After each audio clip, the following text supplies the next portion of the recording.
Hello guys, welcome back to sociology classes BA part third. Okay, आज का topic है हमारा वैयक्तिक अध्ययन की आधारभूत मान्यताएं। ओके, वैयक्तिक अध्ययन एक ऐसी विधि है जिसने एक या कुछ इकाइयों का सर्वांगीण अध्ययन करके उसके आधार पर संपूर्ण समूह अथवा क्षेत्र की विशेषताओं को समझने का प्रयत्न किया जाता है। बाह्य रूप से अध्ययन का यह तरीका बहुत त्रुटिपूर्ण प्रतीत हो सकता है, लेकिन वैयक्तिक अध्ययन पद्धति कुछ ऐसी मान्यताओं पर आधारित है जिनको समझकर इस प्रकार की आशंकाओं का निराकरण किया जा सकता है।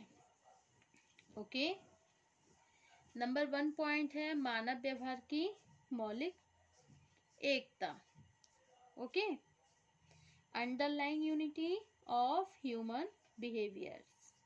वैयक्तिक अध्ययन की सर्वप्रमुख मान्यता यह है कि बाह्य रूप से सभी व्यक्तियों के व्यवहारों में उनकी विभिन्न परिस्थितियों के अनुसार एक भिन्नता होने के बाद भी मानव स्वभाव में एक ऐसी मौलिक एकता विद्यमान है जिसे समझकर सभी व्यक्तियों के व्यवहार को समझा जा सकता है।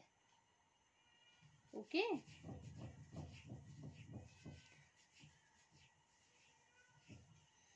आलपोर्ट ने लिखा है, अकॉर्डिंग टू आलपोर्ट, मानव प्रकृति से संबंधित कुछ विशेषताएं ऐसी होती हैं जिन्हें सभी व्यक्तियों अथवा एक समूह के प्रत्येक सदस्य पर लागू किया जा सकता है।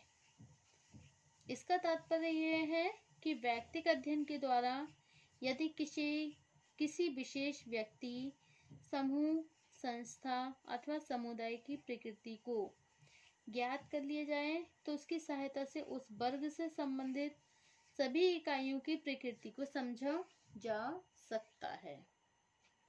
ओके, इस प्रकार वैयक्तिक अध्ययन के आधार पर किसी इकाई अथवा समूह की विशेषताओं को समझना एक वैज्ञानिक विधि है। नेक्स्ट पॉइंट है हमारा परिस्थितियों से समानता। Okay, similarity of situation. क्या है? Similarity of situation.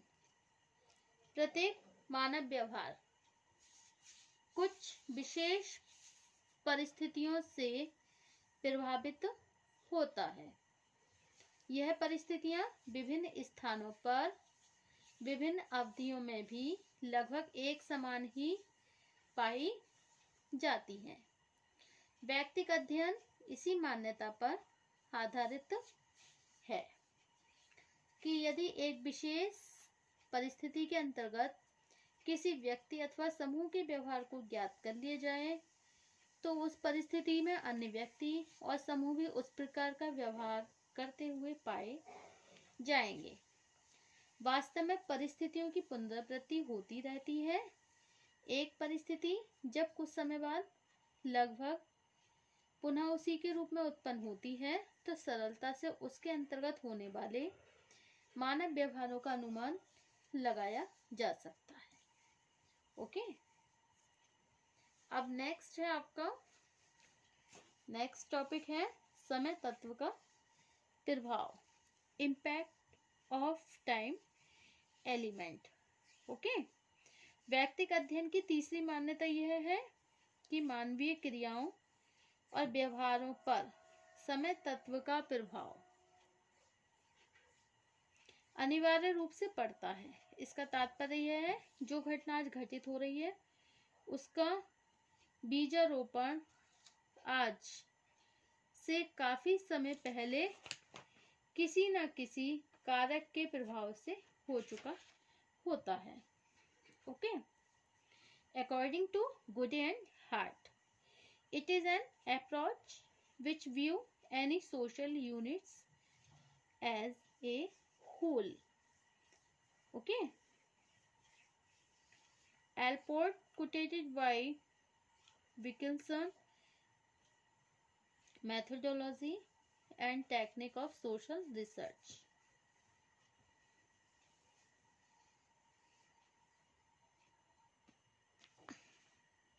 वैयक्तिक अध्ययन ही एक ऐसी विधि है जिसके द्वारा किसी विशेष घटना को प्रभावित करने वाले कारकों को एक विशेष अवधि अथवा समय के संदर्भ में समझा जा सकता है। ओके, उदाहरण के लिए किसी सामाजिक समस्या, क्रांति अथवा युद्ध की स्थिति केवल तत्कालीन दशाओं से उत्पन्न नहीं होती, बल्कि इसका बीजारोपण काफी पहले से हो चुका होता है।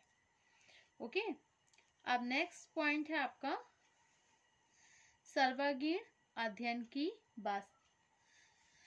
सर्वागीण अध्ययन ही वास्तविक अध्ययन, टोटल स्टडी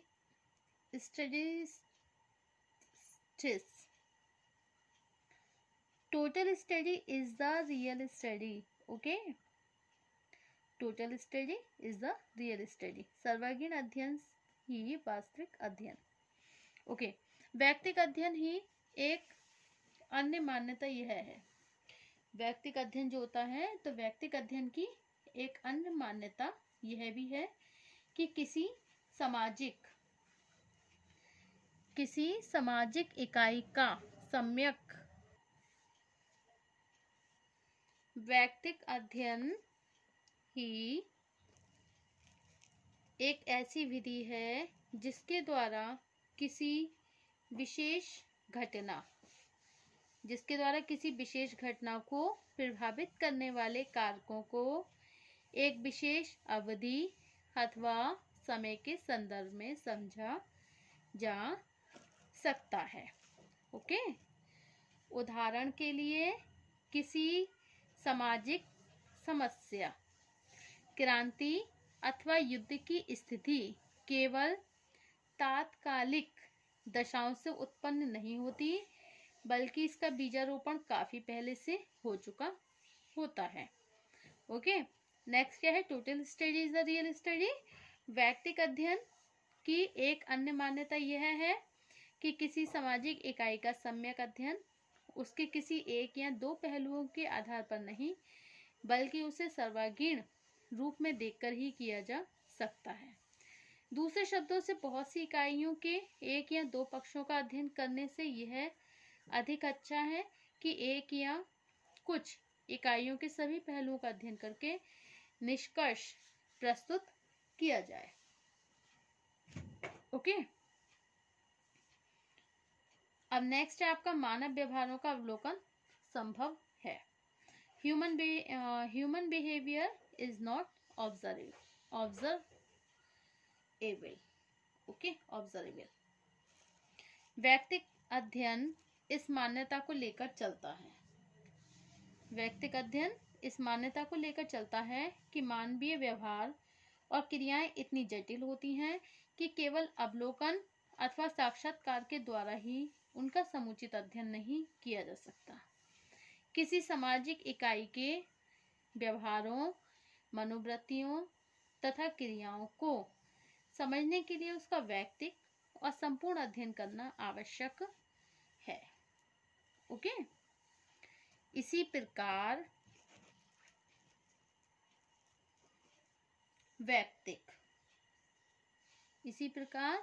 वैयक्तिक अध्ययन एक सामाजिक सूक्ष्मदर्शक यंत्र मतलब सोशल माइक्रोस्कोप के रूप में कार्य करता है। ओके, अब नेक्स्ट टॉपिक है हमारा वैयक्तिक अध्ययन की कार्य विधि। ओके, सामाजिक इकाइयों की प्रकृति इतनी जटिल और अव्यवस्थित होती है कि उनका वैयक्तिक अध्ययन करने के लिए एक व्यवस्थित कार्य प्रणाली को उपयोग में लाना आवश्यक है। वास्तव में वैयक्तिक अध्ययन का तात्पर्य किसी व्यक्ति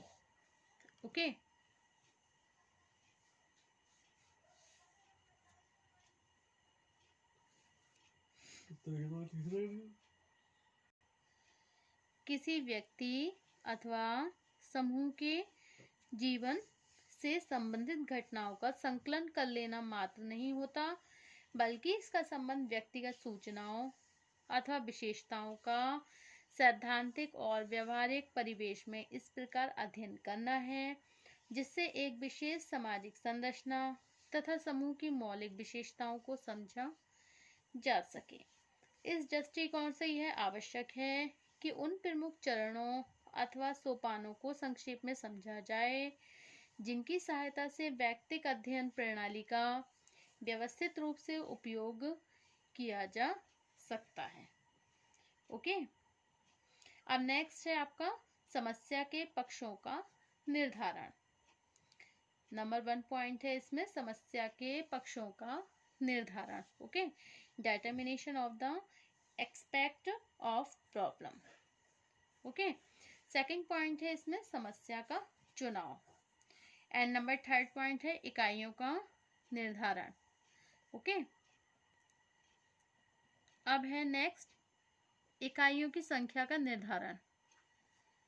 और नंबर 4 पॉइंट है अध्ययन के क्षेत्र का निर्धारण। एंड नंबर 5 विश्लेषण का क्षेत्र। ओके, अब है सेकंड पॉइंट आपका घटनाओं के क्रम का वर्णन, description of the course of events. अच्छा, नंबर 2 में इसमें कौन सा आता है? उसके बाद नंबर 3 आता है डिटर्मिनेट्स, निर्धारक या प्रेरक तत्व। एंड नंबर 4 विश्लेषण तथा निष्कर्ष, एनालिसिस एंड कंक्लूजन। ओके, सो व्यक्तिगत अध्ययन से प्राप्त सामग्री की विवेचना पूर्व सैद्धांतिक मान्यताओं के संदर्भ में की जानी चाहिए जिससे निष्कर्षों को अधिक व्यवस्थित बनाया जा सके। ओके, नेक्स्ट टॉपिक होगा हमारा व्यक्तिगत अध्ययनों में सूचना के स्रोत, sources of informations in case study. Thank you for watching my YouTube channel. Thank you so much guys.